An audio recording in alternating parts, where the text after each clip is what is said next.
Hey there, YouTubers. Thanks for stopping by today. Getting ready to record a Spiritual Almanac podcast for Tuesday, January 19th. Today was one of those days when we kind of had a theme that, evolved by accident. And we're starting off with a piece by a Yiddish poet and songwriter named Mordechai Gebirtig. And it's a piece that the Jewish resistance adopted in World War II. A really great song, and we're going to be looking at the lyrics today, so I think you're going to like that. Also, in the Spiritual Nuggets, we're going to be talking about the first Warsaw Ghetto uprising, which was, really, a significant act of resistance against the Nazis and their attempt to deport Jews to the death camps. So I think you're going to learn something there. And today is National Popcorn Day, it turns out. And believe it or not, popcorn has some religious significance. Who knew, right? But I guess that's the great thing about a Spiritual Almanac. I'm always learning new things as I put these podcasts together, and I hope you're learning some new things too that help you in your spiritual journey. So let me get set up and let's start the podcast.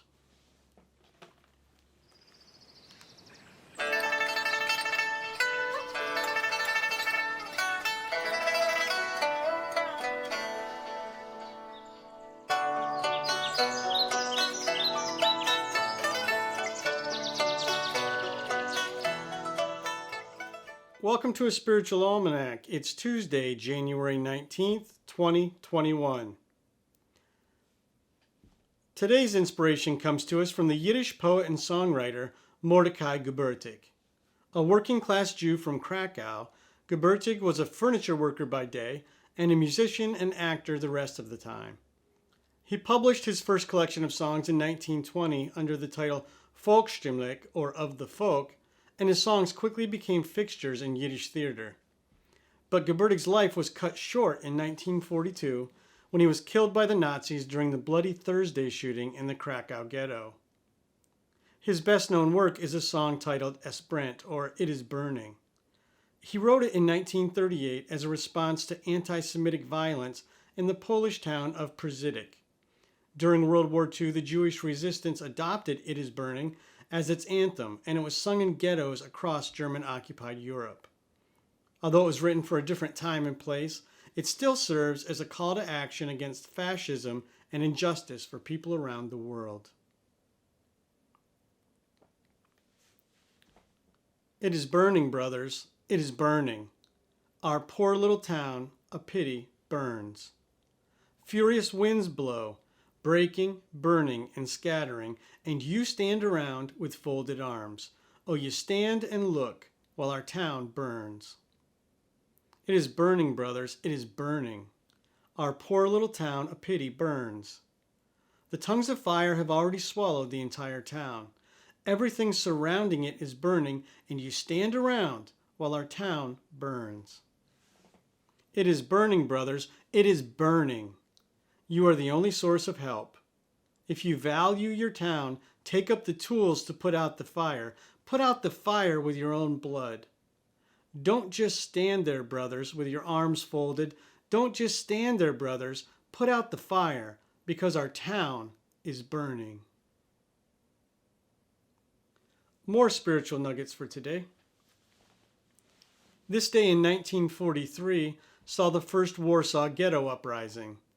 It was triggered by the Nazis' attempt to deport Warsaw Jews to the death camps. Led by the Jewish resistance, hundreds of Warsaw residents took up gasoline bottles and smuggled weapons to fight off German troops. Most knew their efforts held little chance of saving them, but it was about the honor of the Jewish people. Author Václav Spielman wrote, "It's a disgrace to us all. We're letting them take us to our death like sheep to the slaughter. We could break out of the ghetto, or at least die honorably, not as a stain on the face of history." During the first uprising, the Germans deported 5,000 Jews from the ghetto, which was 3,000 less than they had planned to. But the people's victory was short-lived. By May, the Nazis had completely destroyed the ghetto and deported its remaining residents to the camps. On a lighter note, today is National Popcorn Day. Popcorn's roots trace back to the Aztec Empire, and there's evidence they popped corn as early as 4700 BC. But popcorn wasn't just a snack food for the Aztecs. It was also an element in their religious rituals. When the Spanish conquistador Hernan Cortez encountered the Aztecs, he reported they wore popcorn garlands in dances performed in honor of the rain god Tlaloc. The Aztecs used popcorn in a religious ceremony for the protection of fishermen, too. They believed the popcorn looked like hailstones, and they offered it to the gods of the water to satisfy them. Popcorn also figured into the celebration of the festival of Toxcatl during the rainy season. While the men performed a winding procession called the Serpent Dance, the women mingled among them to perform the Popcorn Dance, dancing and jumping in a way that resembled popping kernels. Eat your heart out, Orville Redenbacher. And that's today's Spiritual Almanac. For additional reading, take a look at Notes from the Warsaw Ghetto by Emmanuel Ringelblum and Jacob Sloan. There's a link in the description. A Spiritual Almanac is a production of Granola Soul. You can find a text version of today's episode, the lyrics to Mordechai Gebirtig's It Is Burning, and other resources at our website, granolasoul.com. Be kind, take care of each other, and I'll see you tomorrow.